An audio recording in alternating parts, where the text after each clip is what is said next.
We added over 10,000. And we believe... Kearns, please. Thanks, Chair Corley. Minister, we know the housing disaster is causing devastation among workers and families all over the country. Increasingly, it's an enormous problem for businesses too. Every major business group has now pointed at housing as being their most serious concern. Chambers Ireland recently warned the acute shortage of housing was causing companies to take drastic action. It said big businesses are now considering buying up entire housing estates for their workers.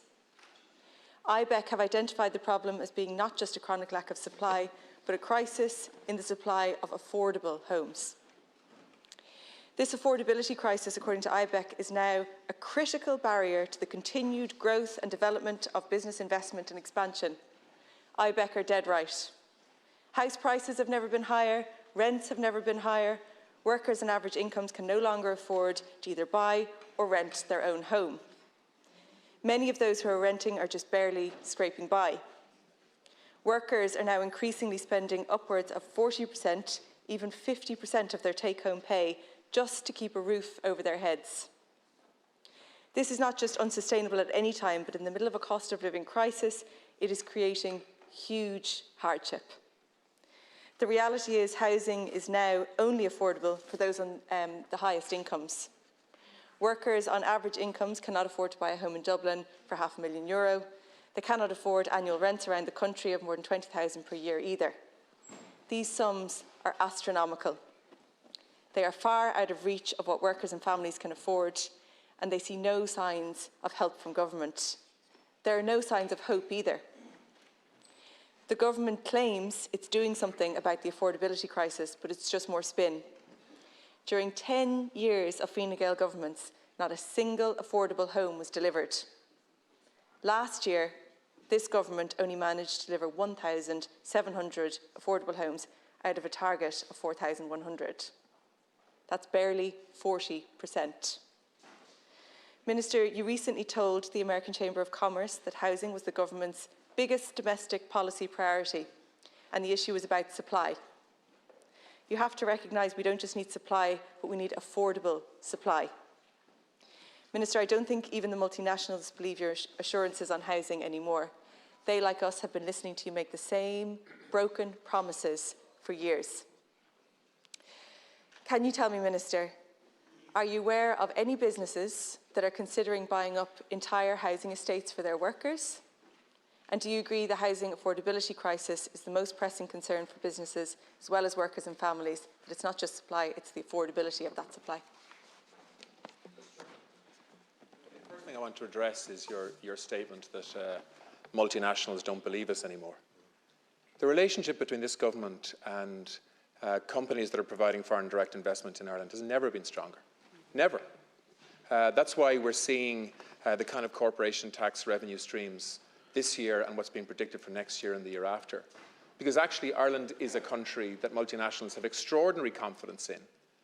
And the relationship that they have with this government in terms of faith in what we are doing around enterprise policy has never been stronger.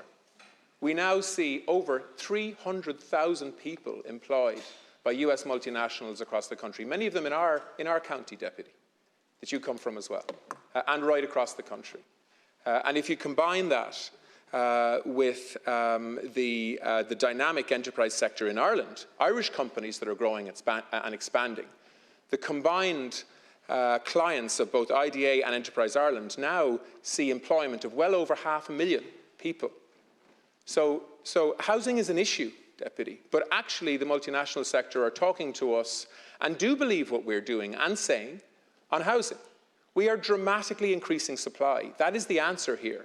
We are also, for the first time in decades, introducing real affordable housing schemes. For the first time ever in Ireland, we're introducing cost rental schemes at scale. It's only starting. You are right. We didn't meet certain targets last year. But these are brand new types of schemes with new legislation required and delivered to ensure that they stand up. And you will see a dramatic acceleration this year of affordable housing schemes, and I can name them in Ardrostig, in Bishopstown, in Fine Gael, in Athlone, and more besides. But Deputy, you can't judge the delivery of affordable housing on 1 year. These are projects that are currently getting underway and being accelerated. And so the combination of social housing, affordable rental, cost rental, supported rental accommodation and private housing delivery. We need to get to somewhere between 40 and 50,000 housing units per year. We know that. And we need to be above 10,000 social houses per year, and there needs to be a significant mix of affordable housing. But this statement that you make that nobody can afford to buy a house, when you know the stats show 38,000 people have bought their first home on the back of a first-time buyer's grant that I introduced as Housing Minister, is misrepresenting the facts. We have real challenges on housing, but we are also providing real solutions that are accelerating year on year. Minister, I didn't say that no one can afford a home. I said only those in the highest incomes can afford a home. And I'm not judging you on 1 year in government. I'm judging you on 12 years in a Fine Gael government. You were a Minister for Housing during that time. The criticisms of your housing delivery are not just coming from the Social Democrats and other opposition parties. They're coming from business groups. And you just saying that they have confidence in your housing policy doesn't make it true, because they're looking at your broken promises year after year. You didn't reach 40% of your affordable housing target. Each and every one of them has said that housing is the biggest challenge that they're facing.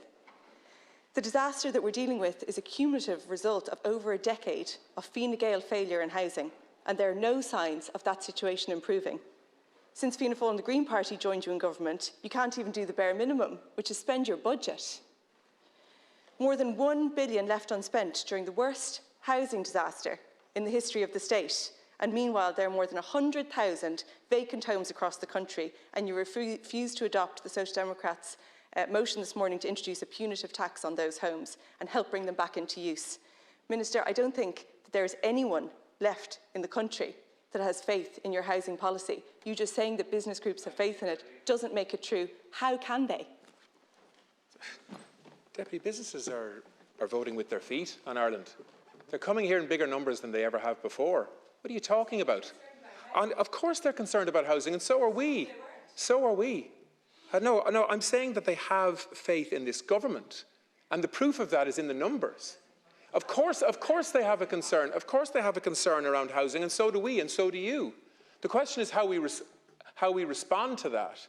You casually forget where my party came into government and where the country was at that point. Under IMF control in terms of finances. We had a completely broken property market where there were virtually no houses except the odd one-off house being built around the country. And over a decade and slightly more, we have had to rebuild a housing market and a banking system and a regulatory model. And so far, we are at delivering 30,000 housing units per year, which is significantly more than was achieved over the last number of years. And we will go beyond that this year. And a big portion of that will be affordable housing, as is needed. Of course it is. And social housing. But the idea that you selectively quote targets that aren't being reached. What about the target of close to 30,000 houses, which is significantly above the target that was set of just over 24,000 for last year? That was the expectation. So the actual biggest target of all, which is the overall delivery of housing, we're way ahead of schedule and need to be. So let's look at this in the round and actually quote all the stats rather than hand-picking individual ones. Thank you. Deputy Dennis Naughton, please.